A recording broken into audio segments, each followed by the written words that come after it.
ఆడపిల్ల పెళ్లి చేసుకున్న అత్తగారింటికి వస్తే కుటుంబం అంటే భర్త ఒకటే కాదు, భర్త బాగా చూసుకుంటే సరిపోదు కదా, ఇంట్లో అందరూ చూసుకోవాలి. అందరూ అంటే మెయిన్ ఇంట్లో అత్తగారు చాలా మంది ఈ మధ్య చాలా మంది మారారు, బాగా చూసుకుంటున్నారు. ఇంకా కొంతమంది ఏంటంటే ఏం అనాలో తెలియక ఎంత చేసినా గానీ పలానోళ్ళు కోళ్ళు వాళ్ళ అత్తగారికి నీళ్లు తోడిందంట, పలానోళ్ళు కోళ్ళు ఇంత బాగా చూసుకుందంట, మా కోళ్ళు ఉంది ఎందుకు, మా అమ్మాయి అయితే ఈ పాటికి నాకు ఈ పని చేసేది, మా అమ్మాయి అయితే నాకు ఇది. ఇంతకాలం చూసుకునే నీ కోళ్లలో కనిపించలేదు అది?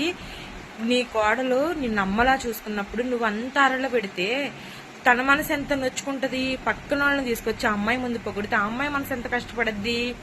ఇదే టైప్ లో అత్తగారు ఎంత మంచిగా చూసుకున్నా దెప్పే కోడలు కూడా ఉన్నారు. ఈ మధ్య అత్తగారు తగ్గుతుంటే కోడల రాజ్యాలు ఎక్కువైపోయినాయి. అలాంటి కోడళ్ళకి అసలు ఇంక మారణ తల్లి కొంచెం